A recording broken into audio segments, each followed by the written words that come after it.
વાત કરવી છે સુરેન્દ્રનગરમાં ચાલી રહેલી ઈડી અને એસીબીની તપાસ વિશે, કારણ કે 1500 કરોડ રૂપિયાનું જમીન કૌભાંડ સામે આવ્યું છે। એને કરવા માટે જે નાયબ મામલતદારની ધરપકડ કરવામાં આવી છે, નાયબ મામલતદારના ઘરેથી જ 67 લાખ રૂપિયા રોકડા મળી આવ્યા હતા। કલેક્ટરને પણ તેમાં સંડોવણી હોય તેવી આશંકાના આધારે તેમના વિરુદ્ધ પણ ફરિયાદ નોંધવામાં આવી છે। આ સાથે જ કલેક્ટર કચેરીના જે ક્લાર્ક છે, કેટલાક અધિકારીઓ છે, તેમના વિરુદ્ધ પણ ફરિયાદ નોંધવામાં આવી છે। સૌથી મહત્વપૂર્ણ છે કે 1500 કરોડ રૂપિયાનું આ જમીન કૌભાંડ કેવી રીતે આચરવામાં આવ્યું, કોણ કોણ આની સાથે સંકળાયેલા છે, શું હજુ પણ કોઈ મોટા માથા સંકળાયેલા છે કે કેમ, અને કોઈ અન્ય નેતાઓની સંડોવણી છે કે માત્ર અધિકારીઓએ મળીને આખા કૌભાંડને અંજામ આપ્યો છે, એ સવાલ ઉઠી રહ્યું છે। કલેક્ટર ડોક્ટર રાજેન્દ્ર પટેલને લગભગ 2025 ફેબ્રુઆરીમાં જ ચાર્જ સોંપવામાં આવ્યો હતો અને ડિસેમ્બર સુધીમાં આટલું મોટું કૌભાંડ બહાર આવ્યું છે। તો શું એક જ વર્ષમાં આટલું મોટું કૌભાંડ આચરવામાં આવ્યું છે કે પછી એની પહેલા પણ આખી એક કૌભાંડની સાંકળો લાંબી છે, એ સવાલ ઉઠી રહ્યો છે। સવાલો ઘણા બધા ઉઠી રહ્યા છે। આ બાબતે આજના દિવસના મોટા અપડેટ્સ મળી આવ્યા છે, તેના વિશે આજે વાત કરવી છે। ગુજરાત ફર્સ્ટના હાથે એક શીટ લાગી છે, જેમાં કેટલાક રેટ પણ લખેલા છે। એ તમામ મુદ્દાઓને લઈને આજે સીધું નસતમાં વાત કરવી છે। અને બીજો મુદ્દો છે આજના દિવસનો રાજકોટનો, જ્યાં 400 કરોડ રૂપિયાનું બિલિંગ કૌભાંડ સામે આવ્યું છે। સીજીએસટી વિભાગ દ્વારા 400 કરોડ રૂપિયાનું બિલિંગ કૌભાંડ ઝડપી પાડવામાં આવ્યું છે। 3 જેટલા લોકોની પૂછપરછ કરવામાં આવી રહી છે। જાણકારી છે કે 40 કરોડ રૂપિયાની ઇન્કમ ટેક્સ ક્રેડિટ મેળવી અને આ 400 કરોડ રૂપિયાનું બિલિંગ કૌભાંડ આચરવામાં આવ્યું। કેવી રીતે આ આખા કૌભાંડને અંજામ આપવામાં આવ્યો છે, બંને મુદ્દાને લઈને વિસ્તારથી વાત કરીશું। શરૂઆત કરવી છે ઈડીની સૌથી મોટી કાર્યવાહીથી। ગુજરાતમાં ભ્રષ્ટાચાર વિરોધી ઈડીએ મોટી કાર્યવાહી કરી છે। સુરેન્દ્રનગરમાં અલગ અલગ સ્થળે ઈડીની ટીમ દ્વારા તપાસ કરવામાં આવી, જેમાં 1500 કરોડના સ્કેમમાં વધુ ખુલાસા થવાની શક્યતા છે। એસીબી દ્વારા 4 સામે અપ્રમાણસર મિલકતનો ગુનો દાખલ થયો છે। કલેક્ટર ડોક્ટર રાજેન્દ્ર કુમાર પટેલ સામે ફરિયાદ દાખલ થઈ, તો નાયબ મામલતદાર, કલેક્ટરના પીએ સામે પણ ગુનો નોંધાયો છે। ક્લાર્ક મયુરસિંહ સામે પણ અપ્રમાણસર મિલકતની ફરિયાદ નોંધાઈ છે। જમીનની ફાઇલો ઘરે લઈ જઈને કૌભાંડ કરવામાં આવતો હતો તેવી માહિતી છે। આ સાથે જ નાયબ મામલતદારના ઘરેથી 1 કરોડની લાંચના પુરાવા મળી આવ્યા છે। સૌથી મોટી વાત, જમીનની ફાઇલ ક્લિયર કરવા માટે 26 લાખ રૂપિયાની લાંચ માંગી હતી, તેનો પણ ખુલાસો થયો છે આ તપાસમાં। જમીનને એને કરાવવા માટે, નોન એગ્રીકલ્ચરલ કરાવવા માટે સ્ક્વેર મીટરે 10 રૂપિયાની લાંચ લેવામાં આવતી હતી। કલેક્ટર રાજેન્દ્ર પટેલની તાત્કાલિક બદલી કરવામાં હાલ તો આવી છે। સરકારે કડક આદેશ આપ્યા છે। જોકે ઈડીના 20 કલાકના ઓપરેશનમાં 100 થી વધુ ફાઇલો જપ્ત કરવામાં આવી છે। આગળની તપાસ ચાલી રહી છે।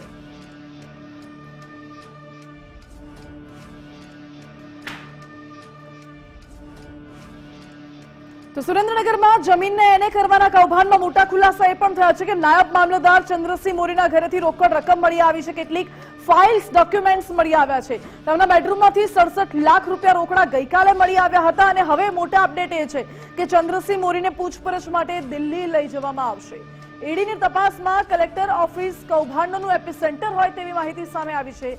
એસીબીએ એફઆઈઆર નોંધાવી હતી, જેમાં કલેક્ટર પણ સહ આરોપી બન્યા અને રિમાન્ડ દરમિયાન હજુ પણ મોટા ખુલાસા થાય તેવી સંભાવના હાલ તો જોવા મળી રહી છે। 1 જાન્યુઆરી સુધીના નાયબ મામલતદારના રિમાન્ડ મંજૂર કરવામાં આવ્યા છે।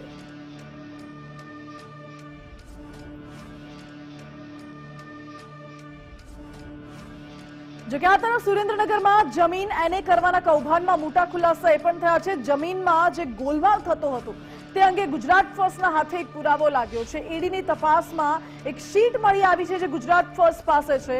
આરોપી નાયબ મામલતદારના જમીન એનેના વહીવટની આખી આ શીટ મળી આવી છે।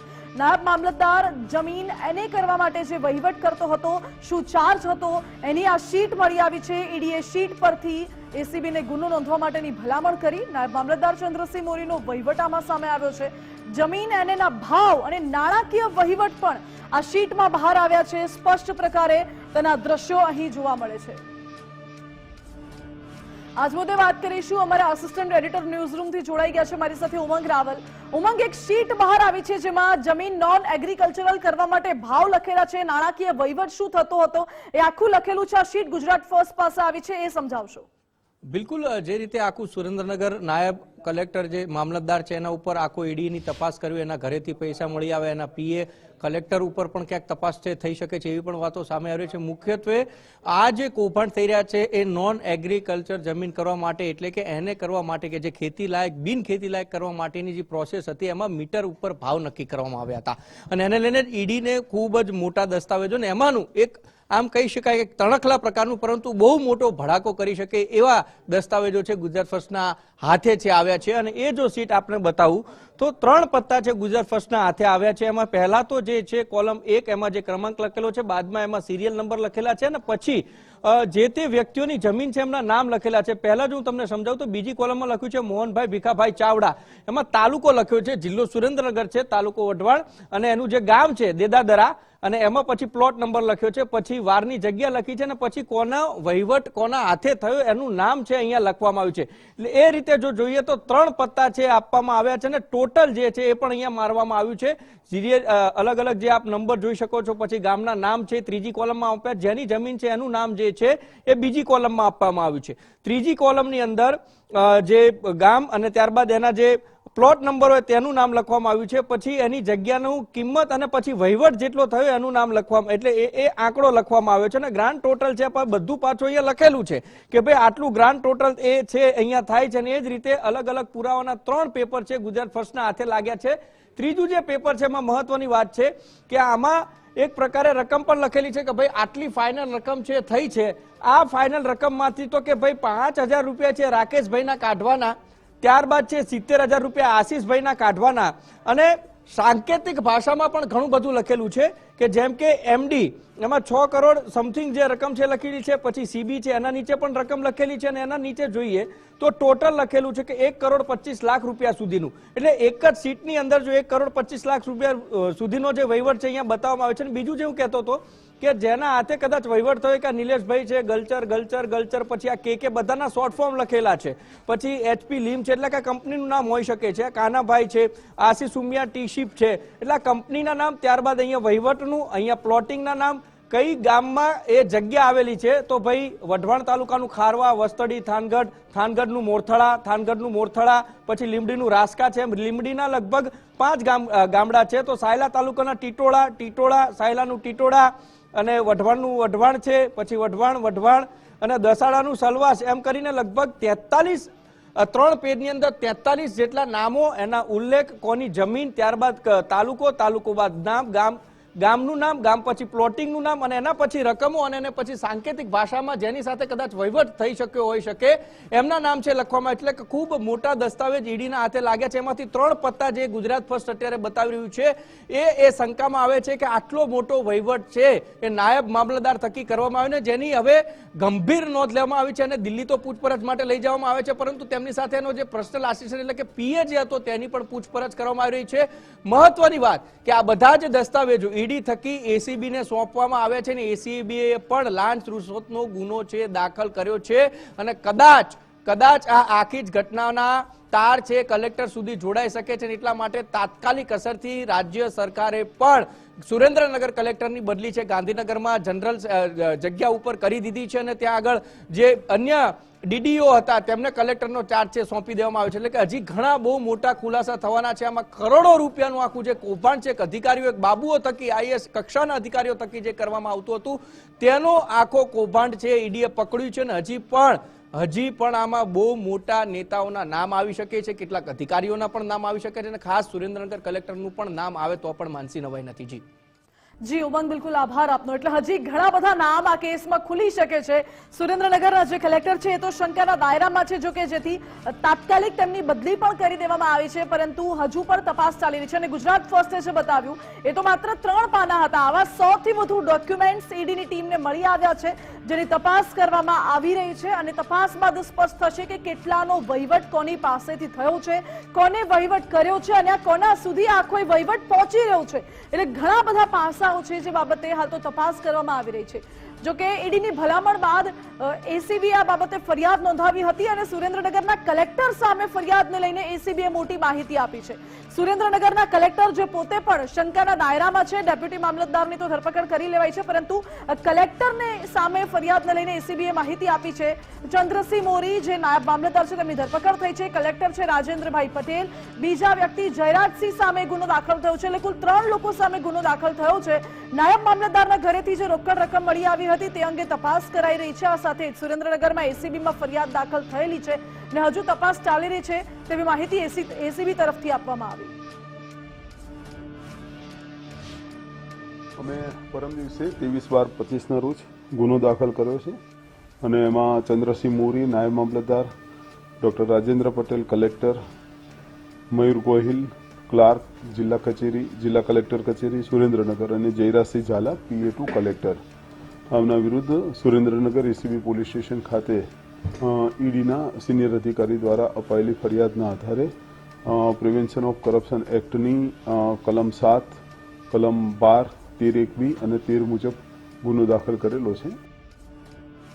એટલે હાલ તો ગુનો દાખલ કરવામાં આવ્યો છે. આગળ તપાસ ચાલી રહી છે. જોકે કલેક્ટર કચેરીમાં ઈડીની રેડ મુદ્દે પ્રવક્તા મંત્રીએ નિવેદન આપ્યું છે. સરકાર ભ્રષ્ટાચાર વિરોધી એક મુહિમ ચલાવી રહી હોય તેવું લાગી રહ્યું છે. જ્યાં જ્યાં ભ્રષ્ટાચાર પકડાય છે ત્યાં કડક હાથે કાર્યવાહી પણ કરવામાં આવે છે અને સરકાર પણ એની સામે કડક વલણ અપનાવે છે. આ બાબતે પ્રવક્તા મંત્રીએ નિવેદન આપ્યું છે. જીતુભાઈ વાઘાણીએ કહ્યું છે કે સરકારની ઈચ્છા શક્તિ હોય ત્યારે જ આવી કાર્યવાહી થાય છે અને જે પણ મામલો હશે તે પૂરી તપાસ થયા બાદ ખ્યાલ આવી જશે. ઈડી સહિતની એજન્સીઓ સ્વતંત્ર છે અને કોઈ પણ અધિકારી હોય તેની સામે ઈડી પૂરી કાર્યવાહી કરે છે તેવું નિવેદન જીતુભાઈ વાઘાણી આપ્યું. મોદી સાહેબની ઈચ્છા શક્તિ ઉર્દોનો સ્વાત દિવસ સરકારની ઈચ્છા શક્તિઓ હોય ત્યારે જ આ પ્રકારની એજન્સીઓ એ એમની વ્યવસ્થાઓમાં એ કામ કરતી હોય છે. જે કાંઈ સત્ય, જે કાંઈ ઘટનાઓ છે સમયે એજન્સીઓ દ્વારા બહાર આવશે અને એજન્સીઓ કહેશે. ઈડી સ્વતંત્ર કામ કરે છે એનું ઉત્તમ ઉદાહરણ અમારા ઉપર જયારે આક્ષેપો થતા હોય છે કે ઈડી એ કેટલાક પક્ષની છે, સત્તાધારી પક્ષની છે, આવા ઉત્તમ ઉદાહરણો દેશમાં પણ બન્યા છે, આપણા રાજ્યમાં પણ બન્યા છે અને કાયમ મોદી સાહેબ અમિતભાઈ કહેતા હોય છે કે આ એજન્સીઓ સ્વતંત્ર છે. આ એજન્સીઓની સ્વતંત્રતાના કારણે જ આ પ્રકારની બાબતો દેશમાં ઘટનાઓ બને ત્યારે ઈડી એમાં ઇન્વોલ્વ થતી હોય છે. એટલે જીતુભાઈ વાઘાણીએ આડકતરી રીતે વિપક્ષી દળો પર પણ આરોપ લગાવ્યો છે કે જે વિપક્ષી દળો એવું કહેતા હતા કે સરકાર ઈડીને હાથો બનાવે છે એની માટે આ ઉત્તમ ઉદાહરણ છે કે ઈડી સ્વતંત્ર છે અને કયા પ્રકારે કાર્યવાહી કરવામાં આવી રહી છે. પછી એ સરકારી અધિકારી જ કેમ ના હોય, પરંતુ ઈડી સ્વતંત્ર રહીને પૂરી રીતે કાર્યવાહી કરી રહી છે અને સરકારની ઈચ્છા શક્તિ હોય તો જ આવી કડક કાર્યવાહી અધિકારીઓ સામે, આવા ઉચ્ચ હોદ્દાના અધિકારીઓ સામે થતી હોય છે. જોકે ઈડીની ટીમના દરોડાનો મામલો, તેમાં ધ્રાંગધ્રાના જે અરજદાર હતા અશ્વિનભાઈ માલવાણિયા, તેમની પ્રતિક્રિયા પણ અમે લીધી છે. માલવણના સોલાર પ્લાન્ટમાં ગેરરીતિના આક્ષેપ તેમણે કર્યા હતા અને અરજદારે કહ્યું છે કે સોલાર પ્લાન્ટમાં કલેક્ટર સહિતના અધિકારીઓએ ગેરરીતિ આચરી. ખેડૂતોની જમીનને નોન એગ્રીકલ્ચરલ કર્યા વિના જ પ્લાન્ટને મંજૂરી આપી દેવામાં આવી. ઘુડખર અભયારણ્ય પાસે નિયમોનું ઉલ્લંઘન કર્યા વિના મંજૂરી આપી દેવામાં આવી તેવો અરજદારે દાવો કર્યો છે. તો એ લોકોએ ટોટલ ઈને પ્લાન્ટ બતાવ્યો હતો 600 મિલિયન એટલે કે 60 કરોડનો. તો 60 કરોડ લેખે 1% વરવણ થાય તેમને 60 લાખ રૂપિયા ભરી દીધા હતા. પછી ત્યારબાદ એ લોકોને જયારે મંજૂરી લેવાની થઈ અહીંયા વી સ્ટ્રક્ચર માટે તો કલેક્ટર સાહેબ પાસે ગયા. તો કલેક્ટર સાહેબને કીધું કે આ સાહેબ અહીંયા અમારે 850 કરોડનું અહીંયા અમે રોકાણ કરી દીધેલું, જો આવડું આ નહીં અમે ચાલુ કરી પ્લાન્ટ તો અમારે નુકસાન જાય છે. અને કલેક્ટર સાહેબે મંજૂરી આપી. તો અમારી રજૂઆત એવી હતી વન વિભાગ પાસે. વન વિભાગને કારણ કે અમે 21/6 જાણ કરેલ, અગ્ર સચિવ મુખ્ય વન સંરક્ષક ગાંધીનગર ને જાણ કરેલ કે આ લોકોએ આ રીતે ગેરરીતિ કરી છે, આટલા કરોડનો ભ્રષ્ટાચાર કર્યો છે કે 60 કરોડ બતાવી અને 850 કરોડ પાછળથી બતાવે છે. તો વચ્ચેનો ડિફરન્સ રહ્યો હોય તો એ ડિફરન્સનું પેમેન્ટ ક્યાં ગયું? એ ઉઘરાણી જગ્યાએ એ લોકો પાછી મંજૂરી આપી દીધી અને 8 ભાગ કરી દીધા કે તમે વર્ષે 1 કરોડ ભરો. તો જે અહીંયા વસવાટ કરતા હોય પશુ પક્ષીઓ તો એને આપણે સંવર્ધન માટે પેમેન્ટ જમા કરાવવાનું, તો મરી ગયા પછી એને ખવડાવીને શું કરવાનું? તો તપાસની જગ્યાએ એ લોકો એને મંજૂરી આપી દીધી. એટલે અરજદારે આ તમામ આરોપો લગાવ્યા છે અને અરજી કર્યા બાદ આખો મામલો સામે આવ્યો છે. જોકે જમીનને એને કરવાના કૌભાંડનો આક્ષેપ થઈ રહ્યો છે, ત્યારે ગુજરાત ફર્સ્ટની ટીમ તત્કાલીન કલેક્ટર ડોક્ટર રાજેન્દ્ર પટેલના વતનમાં પહોંચી હતી, જેમના ઉપર અત્યારે આરોપ લાગી રહ્યા છે. શંકાના દાયરામાં છે આ કલેક્ટર. હાલ તો સરકારે કલેક્ટરની બદલી કરી દીધી છે, તાત્કાલિક અસરથી એક્શન લેવામાં આવ્યું છે, પરંતુ તત્કાલીન કલેક્ટરના વતન માંડલના ટ્રેન્ટ ગામે ગુજરાત ફર્સ્ટની ટીમ પહોંચી હતી, જ્યાં ડોક્ટર રાજેન્દ્ર પટેલનું મકાન અને કૌટુંબિક 70 વીઘા જેટલી જમીન હોવાની માહિતી અમને મળી છે. આ સાથે જ કલેક્ટર પાસે અમદાવાદમાં એક ફ્લેટ છે અને કરોડો રૂપિયાની જમીન પણ છે તેવી માહિતી મળી રહી છે. ડોક્ટર રાજેન્દ્ર પટેલ પર 1500 કરોડ રૂપિયાના જમીન કૌભાંડના આક્ષેપ લાગી રહ્યા છે. હજુ પણ શંકાના દાયરામાં છે, સીધી રીતે તપાસમાં સ્પષ્ટતા સામે નથી આવી, કારણ કે તપાસની જો પ્રક્રિયા છે આખી એ હજુ પણ ચાલી રહી છે. જો કે ડોક્ટર રાજેન્દ્ર પટેલની જે કામગીરી રહી છે કલેક્ટર દરમિયાનની, એ પણ અત્યારે શંકાના દાયરામાં જોવામાં આવી રહી છે. એટલે હાલ તો સંપૂર્ણપણે આ કેસમાં તપાસ. સુરેન્દ્રનગર જિલ્લાના તાત્કાલિક કલેક્ટર રાજેન્દ્ર પટેલ સહિત અધિકારીઓ પર 1500 કરોડના એને જમીન કૌભાંડને લઈને એસીબીએ ગુનો દાખલ કર્યો છે. ત્યારે ગુજરાત ફર્સ્ટની ટીમ આવી પહોંચી છે ડોક્ટર રાજેન્દ્ર પટેલના વતન માંડલ તાલુકાના ટ્રેન્ટ ગામ ખાતે, જ્યાં ડોક્ટર રાજેન્દ્ર પટેલનું એક મકાન તેમજ કૌટુંબિક 70 વીઘા જમીન આવેલી છે, તેમજ અમદાવાદમાં એક ફ્લેટ આવેલો છે. તેમજ મળતી માહિતી અનુસાર અન્ય 5 કરોડની જમીન પણ કલેક્ટર પાસે હોવાનું જાણવા મળ્યું છે. ત્યારે એસીબીએ ગુનો નોંધીને તપાસ હાથ ધરી છે. મહેશ યાદવ, ગુજરાત ફર્સ્ટ, માંડલ. આ માંડલમાં કલેક્ટરનું જે વતન છે ત્યાં તેમનું ઘર આવેલું છે, એના દ્રશ્યો બતાવ્યા. આ સિવાય અમદાવાદમાં ફ્લેટ છે, કરોડો રૂપિયાની જમીન છે. હવે આ બધી જ સંપત્તિ છે, એ સંપત્તિ ક્યાંથી આવી, કયા પ્રકારની છે, બેનામી છે કે પછી એ સંપત્તિ વ્હાઇટમાં છે, એ તમામ દિશામાં અત્યારે તપાસ કરવામાં આવી રહી છે. તપાસ બાદ સાચી માહિતી અને જાણકારી સામે આવી શકે છે.